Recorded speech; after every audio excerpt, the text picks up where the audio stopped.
мақсат дейді. Біз бүгін ilgili ulu adamlar, ulu aksakallar bizge aytıp deyip biz de adam kılçı. Oşunu görüp tüzülüp adamlar için bulduk da bizde oşunu kökürüktü şunda sezim var dedi. Bugün biz aytanmaya kaldık.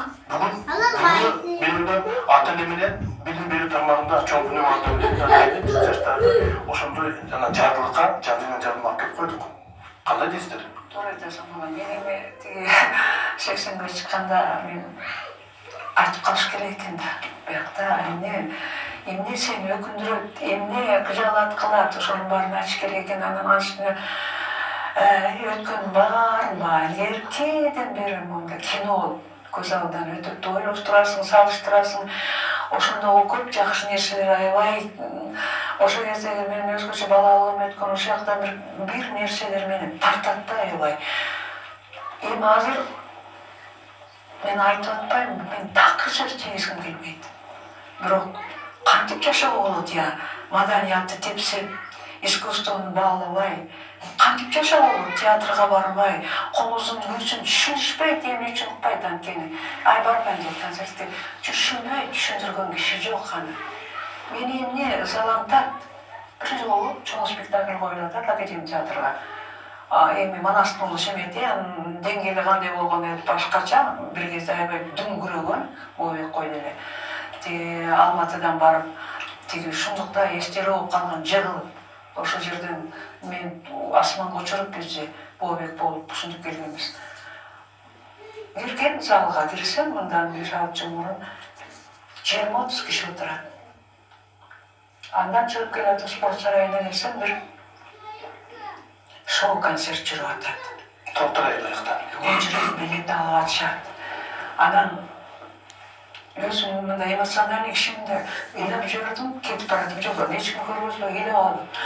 Эмне болот деп. Анткени эмне үчүн баргысы келбейт? Жанагы тарыхый фильмдерди көргүсү келбейт. Биз кандай жакшы оюн койсок да спектакльдердин баары жаман эмес, жакшы да бар. Азыр театрга барышпайт.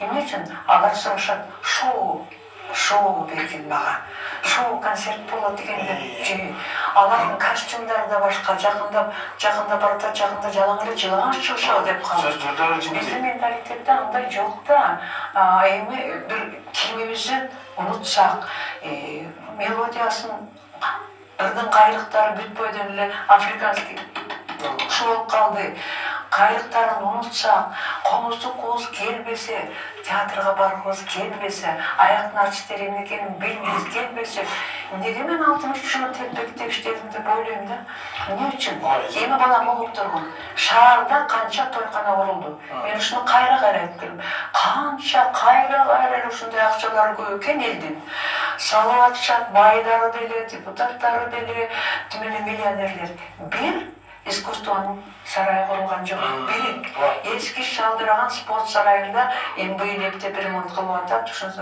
Муну ойлогон эч ким жок. Ошон үчүн ыйлагым келет. Доктор айтасыз. Мен гезитте редактор болуп жүргөндө ушу мен ойлодум да эгемендик алганыбызга 27, 28, 30 жылга жакында болуп атасын көрүп, бирок Манаска берген бир да үй жок экен. Манастын музейи дейли же Манастын үйү деп атасынан көрүп, ушу Манаска белгилеген жашынача үйдү берип, ошол жерге болгон кыргыздын байлыгын, Манастын байлыгын баарын алып келип топ керемет үй кылып койсоңуз, чет өлкөдөн келгендер деле айтасың көрүп, кыргыз ушундай жери бар турбайбы деп беле. Мен какшап жүрөм азыркачы. Урушчумун. Мына азыр театрларды сонун ремонттоп, операнын дагы, академия театрынын дагы, дагы спортту дагы, макул дагы имараттар болсун. Бирок мына бул жакты оңдош керек да. Булак бурулуп калган да. Муну үчүн терең ойлош керек. Муну кайда мектептеби, эн атабы, кандайдыр бир билбейм, кандай кылаш керек, эл журт ойлош керек. Биздин акылдуулар бар го, ойлош керек. Кандай пропаганда керекпи? Биздин балдар кечке ушинтип эле отурса, мектепке барсаң деле минтип отурса, ушу колунан түшпөйт кичинекей бала эмчеге монтип минтип мени басып коюп ушуну көрүп атса, биз ушундай качып кеттик. Апачы эмне үчүн Япония эле өзүнүн салтын такыр кетирбейт. Үстүндө кимоносын кетирбейт, музыкасын бузбайт. Ошо кичинекей деңиздин ортосунда океанда жашап аткан эл күнүгө монтип селкинип турат. Ошо кетирбейт. Эмне биз бак эле жакшы кышына албай эле жаман мал коюп эле анан эми бүт эле баарыбыз мынтип калдык мынтип эле. Сиз аяк жакшы айттыңыз, мына эже көкүрөктү оңдойбой койдук. Көкүрөк бузулуп турат да. Эмнеге? Бала кезде биз эже мына мен деле Союздун баласы болуп чоңойдум. Биз иштейт элек. Күнү күнү мал багып, мен жылкычынын баласы элем. Анан кийин кыйшаңдап кире албай койсок, апа суу чөбүнөн уйрук майлап койгонго, ыңкылдаган майлап чуркап келип барып иштейт элек да. Азыр атып адам болбойсуң. Балаңа сен моундай бол, моундай деп сөз айтсаң укпайт азыр. Туурабы? Эмнеге биз канча ушундай кылабыз? Сиз бала кезде укмуш болгонсуздар. Ошо бизде окшош. Бизди какус кукус кылып чоңойткон ата энебиз. Какус кукус көрбөгөн, карабына жейлеген, сен каяктан чыккан деп билем. Тихо, тихо.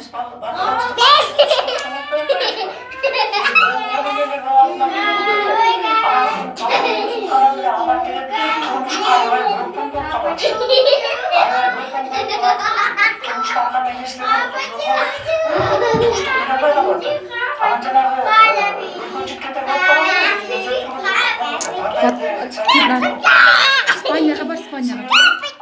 Испанияға бар, ұқтап ойнайсың. Бар, Испанияға бар ойнайсың.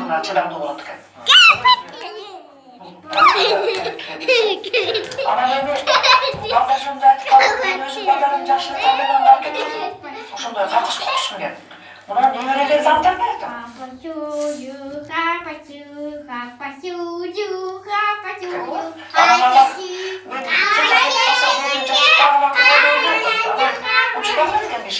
Ана жанагы азыркы негизи кияка дейбиз, бияка дейбиз бул үлгүлөдөн башташ керек да.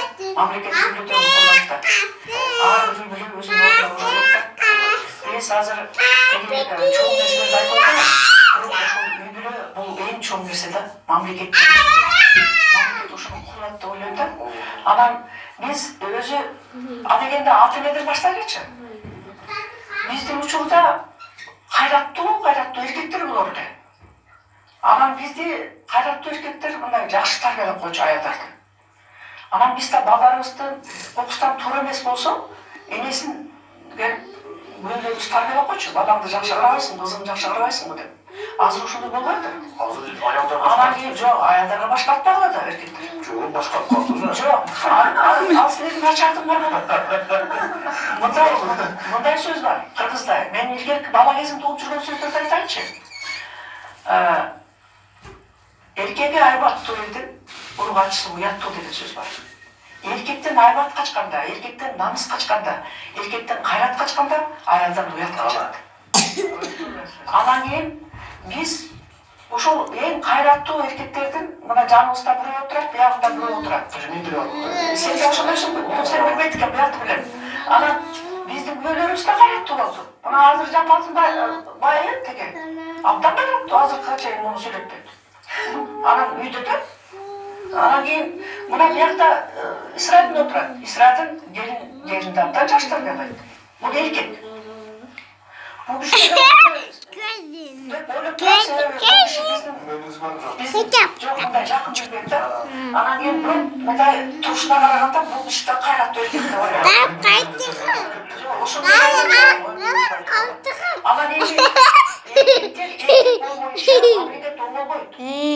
эркектер өзүнчө жана гендерный деген бирдеме чыкты.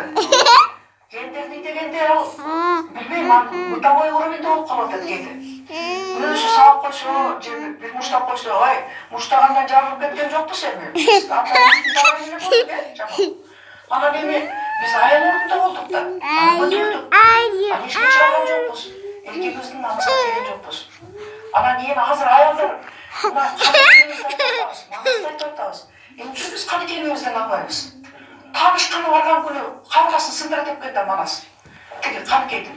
Таанышканы сүйлөшкөнү барганда, биринчи барганда. Анан ошону эчтекесин билдирбей анан кийин Каныкей энебизди бекерден айтып аткан жокпуз да. Биз аялдар ошол жака карап түздөлүшүбүз керек. Мына биз карлыкты Сабира Кумшалиевага карап түздөлүшүбүз керек. Мен ошол кишиге карап түздөлүшүбүз карасам деп ойлойм. Себеби карлыкта бул чоң талант, чоң акыл, жакшы калп берүү. Анан бизде азыр жакшы карган киши да жок болуп атат, жакшы калп берген. Анан кармыккан жаштар да жок болуп атат. Устукан суңдан жаштары аңдып турчу эле. Азыр устукан берген кары да жок, устукан алдырган жаш да жок. Баарыбыз көтөрүп кетебиз баштык менен. Анан ушундай биздин мындай бир бытовой деген менен эң улуу биздин салттарыбыздын бар экени унутулду. Анан биз жаштарыбызга мына биз азыр өткөн чак болуп калдык. Бизди бирдеке десек жаштар айтат силер өткөн чаксыңар. Биз жаштар азыр фильм болуп атабыз. Силер өткөн чаксыңар деп учпой турган. Мына ушундай нерселерди. Анан мен жана айттым го сен менен сүйлөшүп атканда. Биздин жаштарыбыз мына мурдагы эле.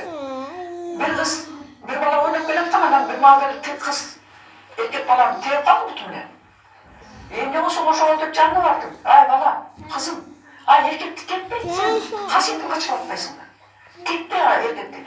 Муну ата-ана айтыш керек. Ата-ана кулагына сениш керек. Эркекти теппеш керек. Эркек деген ыйык деп биз эркекти ыйык катарында кыздарыбызга ушуну айтышыбыз керек. Анан ошол силердин ыйыктыгыңарды биз көтөрүп чыгышыбыз керек аялдар. Канекей ошол үчүн канекей болгон. Эң жакшы айтасыз да, маселен мына ушул жаштарга айтпаган биз ата-энелер бизде күнөө да. Кулагына монда илгери бизге ата-энелер айткан да. Ата-энелер тарбия берген. Бүгүн андай тарбияны биз бере албай атышабыз да. Ошон үчүн бүгүн биздин жаштар таптакыр башка бир жана сиз айткандай тепкиле урган жагдай кетип калды дегендер. Канча айтканмын бул сөз боло берет. Бул жерде деген эмне кылыш керек да.